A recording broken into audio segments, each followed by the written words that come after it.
مساء الخير، ازيكم عاملين ايه؟ يا رب تكونوا دايما بخير. النهارده بقى هنعمل غدوة كده بسيطة على قد ايدينا.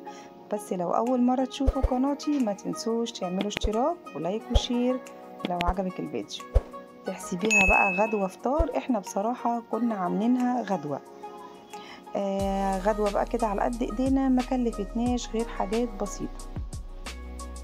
معانا بتنجان كنا طبعا غسلينه غسلة كويسة، وبعد كده مسكته نغسته كده بالسكينة عشان يتسلق معايا بسرعة. بعد ما نغسته كده مسكته طبعا حطيته في مية وشوية ملح بسيط، وغطيته طبعا بالغطا بتاع الحلة عشان البخار بتاعه يخليه يتسلق بسرعة. والايد بتاعة الباذنجان اللي هي الراس بتاعتها اللي من فوق ديت، بعد ربع ساعة ابتديت ان انا اقلب كده بالراس بتاعة الباذنجان، يعني انا ما قطعتهاش، هقلب كده بالراس بتاعتها علشان يبقى الناحية التانية يبقى اتسلق معايا. وبعد كده خلاص كده انا نغسته كده كله وهحطه على النار. نيجي بقى دلوقتي كده للبطاطس بتاعتنا. هقشر البطاطس. انا بصراحة النهاردة يعتبر ما كلفتش نفسي غير ان انا جبت بتنجان بس من بره. كان عندي البطاطسيتين دول ما شاء الله كانوا كبار شوية، مسكتهم قشرتهم وبعد كده غسلتهم غسلة كويسة، وحطيت شوية مية وشوية ملح وعلى طول على النار وغطيتهم كويس، وبعد كده سبتهم على النار يتسلقوا. نيجي بقى دلوقتي كده هنعمل الطماطم والبصلة بتاعة الفول بتاعنا، اللي النهاردة بجد شوية فول حكاية. في ناس كتيرة جدا ما بتحبش الفول بسبب الحب، لا احنا النهاردة هنعمل حاجة كده فول كريمي كده زي كده المحلات الكبيرة بيعملوا دايما الفول بالطريقة ديت. نيجي بقى دلوقتي كده حطينا بصلة مسكناها فرمناها كويس جدا في الكبة، وبعد كده هسيبها طبعا تدبل معايا، مش هسيبها تغمق معايا علشان انا عايزة البصلة بتاعتي تبقى صفرة علشان الفول بتاعي يبقى مسكر كده وطعمه حلو. جبنا بقى زي 4-5 فصوص توم، دقيتهم بالهون كويس، وحطيت حاجة بسيطة من الملح وحاجة بسيطة من الكمون. يعتبر التوابل النهاردة بتاعت الاكل كله كمون وملح. الباذنجان بيتسلق اهو والبطاطس بتتسلق معاه. انا كنت طفيت خلاص على البطاطس، كانت خلاص استوت. نيجي بقى هنا للبصله بتاعه الفول، يا دوبك حطيت ربع معلقه ثوم وبعد كده سبتها تتشوح شويه كده. اول ما حسيت كده ان الثوم ابتدى خلاص ريحته تطلع كده وخلاص اصفر معايا، كنت نزلت ب2 طماطم وقرن فلفل حراق كده. لو انتي مش حابه تكون الفلفل يكون حراق ممكن تحطي فلفل رومي، وهسيبهم كده يتبلوا. زي ما انتي شايفه الطماطم ابتدت تدبل معايا، ونزلت بشويه الفول بتوعي. حابه بقى انتي تزودي في الطماطم، تزودي في الفلفل، تزودي في الفول، حسب بقى ما انتي ما تكوني عايزه. حطينا شويه كمون وشويه ملح بس كده. وبعد كده بقى هنمسكهم كلهم دول كده على الكبه على طول.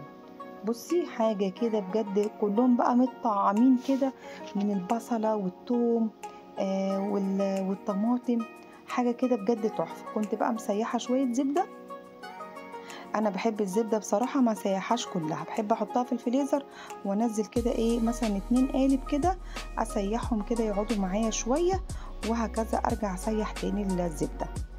حطينا بقى شوية زبدة كده على الفول، والفول بتاعنا كان جاهز. نيجي بقى هنا للبطاطس بتاعتنا. كنت انا دقه شويه توم وحط عليهم برضو شويه كمون وحاجه بسيطه من الملح. اول ما التوم هتصفر معايا هنزل بالبطاطس اللي انا سلقتها. خشي بقى اعملي لي اشتراك واعملي لي لايك عشان طبعا قناتي تكبر بيكم. خلاص كده البطاطس اتسلقت اهيت، هبتدي بقى هرسها وكده خلاص بقت جاهزه. الباذنجان نزلنا بقى بالحنفيه كده بميه بارده، وهبتدي بقى كده يا اما اسيبه بقى يهدى كده خالص واقشره بايديا، يا اما كده اعمل بالمعلقه. انا عملت بالمعلقه بصراحه عشان كنت مستعجله على الغدا. انا اليوم دوت بصوا كنت عاملاه غدوه، لاني بصراحه هحاول ان انا اليومين دول اوفر شويه عشان العيد جاي علينا. كل سنه وانتم طيبين. الممبار بقى والكبدة والحاجات الحلوة واللحمة، فلازم نوفر شوية. نيجي بقى خلاص التومة بتاعتنا كانت اصفرت، واول ما اصفرت معانا كنا نزلنا بالطماطم والفلفل، واول ما الطماطم والفلفل دبلوا معانا كنت نزلت بالبتنجان بتاعي اللي انا قشرته كله، وهرستهم كده بايد هون او باما بهراسه حسب ما انتي ما تكوني عايزه.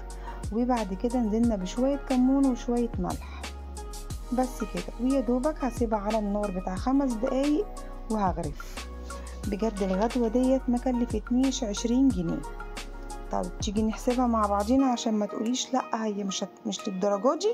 طب انا هقولك، بصي البتنجان كان ب6 جنيه ونص، والبطاطس اليومين دول برضو ب6 ونص، وجبنا كيس فول مثلا. انا كان عندي بصراحة كنت مفرزناه في الفريزر من رمضان. لو هتجيبي كيس فول من بره ب5 ب7، يعني الموضوع ما كلفنيش 20 جنيه. وكان عندنا توم، عندنا البصل، عندنا الفلفل، اي بيت طبعا موجود فيه الحاجات دي. يا رب الخير دايما يكون عندكم يا رب. نزلنا طبعا بالفول بتاعنا الجميل اللي بيتكلم لوحده بمعلقة الزبدة ديت، والبطاطس بجد كانت حكاية بسبب الثوم اللي احنا كنا حاطينه فيها. والبتنجان بتاعنا بصوا بيتكلم لوحده. بتنجان طبعا مغذي جدا وكويس جدا بالنسبة للناس اللي عندها انيميا، حلو جدا بجد ليها.